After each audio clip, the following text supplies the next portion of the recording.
Dronningen af Granada, A.M. Z. Riffi. Bogen. Tobar havde endnu ikke genvundet sin hukommelse og kommet over følgerne efter sit uheldige styrt, ned ad klipperne ved broen.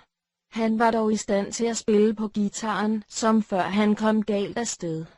Det var, som om han havde gemt melodierne i hjertet frem for i hjernen. Han var så småt gået i gang med at sætte stumperne af Land Roveren sammen. Han havde slæbt den til et bilværksted, hvor han selv fik lov til at reparere den. Værkstedet tilhørte en af hans bekendte, og han gav en hånd med, hvis de havde brug for en ekstra mand. Til gengæld fik han lov til at bruge stedet og værktøjet, når han skulle reparere Roveren. Folkevognen havde derimod ikke behov for reparation. Han havde bygget den om til en autocamper og afmonteret dens motor for at lette vægten og derved nedsætte Land Rover ens brændstofforbrug, når de var ude på landevejene. Ellers havde de parkeret folkevognen ved huset og benyttede den som gæstelejlighed. Det var energikrisen, der havde gjort folk opfindsomme. Mur og Pal var igen startet i børnehaven og skolen. Rita havde hjulpet Pal med at gøre sin cykel punkteringsfri.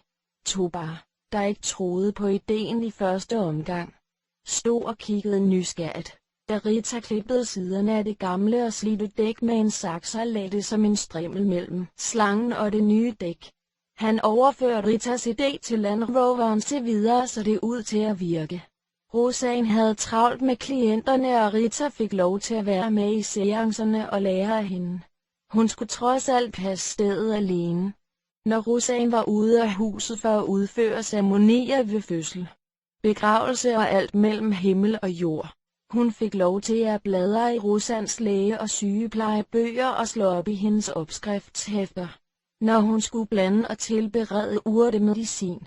En morgen, mens de stod og vaskede op, sagde hun til Rosaen: "Det virker, som om alle dine Roma-klienter henvender sig med sundhedsproblemer, hvorimod spanierne og turisterne kommer med sager, der handler om mareridt, spådom og lignende."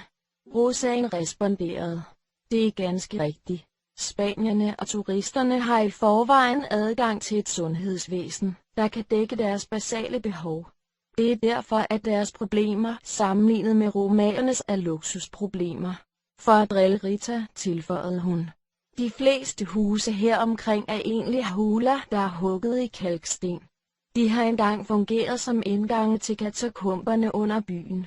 Det undrer mig slet ikke, at folk her omkring ofte ser spøgelser og har mareridt om natten. Men det er kun turisterne og spanierne, der har råd til at opsøge mig om det." Med et nysgerrigt ansigtsudtryk spurgte Rita: "Hvad mener du med katakomber?" Rosaen svarede: "Et sted, hvor folk indtil for få år siden plejede at deponere knoglerne af deres afdøde."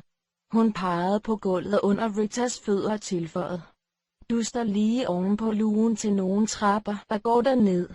Jeg har været dernede en del gange. Der er knogler og skeletter overalt. Hvis du har lyst, kan jeg finde lommelygten. Så kan vi kaste et blik derned med det samme." Rita vidste ikke rigtigt, hvad hun skulle sige. Selvom hun egentlig ikke var mørkeræd, havde hun alligevel ikke lyst til at stå ansigt til ansigt med et skelet med tomme øjenhuler i mørket.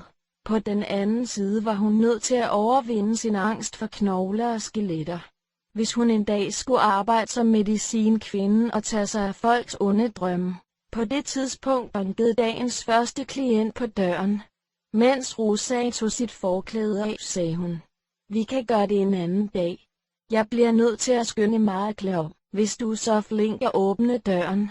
Katten Espanto, der lå på en af stolene, rejste sig modvilligt, gik slendrende tværs og over køkkengulvet hen imod døren til gangen, der førte til folkevognen, for at lægge sig derinde. Dagen gik i gang og forløb sådan, som den plejede. Om natten kunne Rita slet ikke falde i søvn.